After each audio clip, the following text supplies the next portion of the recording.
Sahabat YouTube dimanapun Anda berada, berjumpa kembali dengan saya, Walnek di WSJ Channel. Kita sampai di episode yang ke-84. Masih dalam rangka ulang tahun kemerdekaan Republik Indonesia yang ke-75 di bulan Agustus ini, saya ingin memberikan kali ini tips atau masukan yang objektif kepada Bapak Menteri Dalam Negeri Republik Indonesia. Sebagaimana masukan-masukan saya sebelumnya, masukan ini saya jamin adalah objektif dan orisinil dalam rangka memang mengembangkan, memberikan kemajuan, kontribusi kemajuan kepada bangsa dan negara ini. Karena saya sebagai praktisi bisnis, sebagai orang yang katakanlah pembelajar, dan sebagai guru leadership, saya sangat peduli dan saya ingin memberikan masukan kepada Menteri Dalam Negeri. Selalu saya memberikan tips atau masukan 3 saja kepada siapapun dalam episode-episode di WSJ Channel ini. Kepada Pak Mendagri, saya ingin memberikan masukan 3 hal. Yang pertama, mungkinkah atau bisakah Mendagri dalam hal ini duduk bersama dengan partai politik untuk menyepakati mekanisme rekrutmen pimpinan daerah?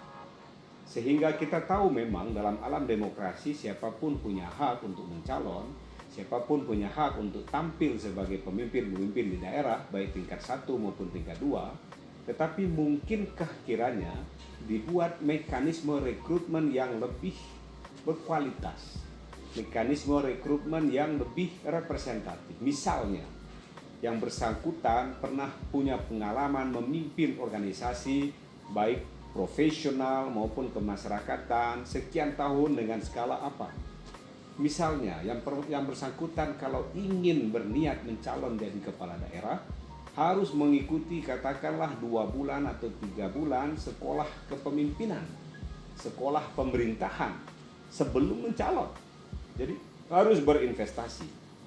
Sebagaimana layaknya lembaga-lembaga lain di Indonesia, contohnya lembaga keuangan, seorang calon direksi perbankan itu harus memiliki sertifikasi manajemen risiko dan sertifikasi pengelolaan perbankan yang baik sebelum dia nanti menjadi direksi. Demikian juga dengan profesi-profesi profesional, arsitek misalnya, penasihat hukum misalnya, harus mengantongi sertifikasi untuk mencapai jabatan itu. Nah, sebagai calon kepala daerah, mungkinkah Pak Mendagri bersama partai-partai membuat rumusan kesepakatan pra-rekrutmen calon kepala daerah ini yang lebih tanda kutip berkualitas itu? Apakah dari sisi tadi pendidikan kursus kepemimpinannya ada sertifikatnya? Apakah pengalaman organisasi atau kriteria apa?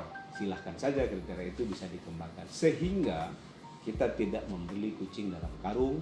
Kita tidak melihat misalnya kegagapan demi kegagapan yang ditampilkan oleh kepala daerah terpilih. Bahwa kepala daerah itu bisa membius dengan karismanya masyarakat untuk memilih dia, itu persoalan lain. Tetapi ketika dia terpilih, hendaknya dia punya kelayakan sebagai seorang pemimpin yang kita andalkan, yang kita harapkan untuk bisa mendorong kemajuan Indonesia menjelang 100 tahun kemerdekaan kita nanti di 2045. Itu tips yang atau masukan saya yang pertama. Nah, masukan saya yang kedua, ketika kepala daerah ini sudah bertugas di seluruh Indonesia, di seluruh kabupaten dan provinsi kota Indonesia, mungkinkah Bapak Mendagri memiliki sebuah yang namanya dashboard, standar ukuran kinerja kepala daerah yang terintegrasi, yang dalam satu kesatuan. Saya yakin sekarang di pemerintahan pun ada ukuran-ukuran itu banyak sekali di bidang pembangunan, di bidang sosial, kesejahteraan masyarakat, kesehatan dan lain-lain. Tapi mungkinkah ada sebuah dashboard yang terintegrasi, katakanlah kontennya ada 10, misalnya ya ini misalnya, dan itu bisa diakses oleh seluruh masyarakat di Indonesia. Dashboard itu, jadi seorang kepala daerah dilihat, dianggap mumpuni dan berkinerja bagus, misalnya dia punya kebijakan-kebijakan peraturan perundangan yang mensejahterakan rakyat yang tidak bertentangan dengan peraturan perundangan di atasnya misalnya. Dia punya waktu kerja di lapangan bersama masyarakat sekian persen dibandingkan waktu kerja di kantor misalnya. Dia punya standar moralitas seperti apa. Dia punya kemajuan perekonomian, ukuran kemajuan perekonomian daerahnya seperti apa. Dia punya standar akhlak dan budi pekerti seperti apa. Dia tidak pernah membuat kontroversi atau dia tidak pernah membuat kecewa masyarakat. Dia tidak pernah menyakiti masyarakat dan seterusnya. Jadi misalnya ada 10 kriteria yang baku yang dapat diukur secara generalisir oleh di seluruh tempat, di seluruh wilayah. Tidak masalahnya adalah tinggal ukuran besar kecilnya daerah atau pendapatan, tapi ukurannya adalah ukuran-ukuran umum. Sehingga calon atau yang kepala daerah terpilih akan bekerja sesuai dengan standar kriteria dashboard yang ada.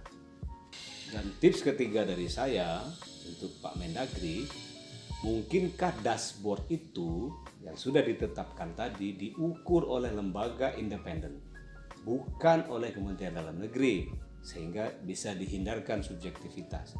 Ditentukan lembaga independen yang mengukur senantiasa, katakanlah 3 bulan sekali, seluruh level kepala daerah tingkat 2 dan tingkat 1. Dan hasilnya dari pengukuran itu akan diumumkan di tengah-tengah masyarakat. Nah, mudah-mudahan dengan demikian kepala daerah berlomba untuk menghadirkan pelayanan terbaik, pembangunan terbaik, konsep-konsep pembangunan terbaik di daerahnya masing-masing. Dan karenanya nanti pantas untuk dihargai, diapresiasi sebagai kepala daerah yang layak dan mumpuni untuk membangun daerah yang dia miliki. Mudah-mudahan dapat membantu memberikan saran dan masukan kepada Pak Mendagri. Di balik kesulitan pasti ada kemudahan, di balik kesulitan pasti ada kemudahan. Salam.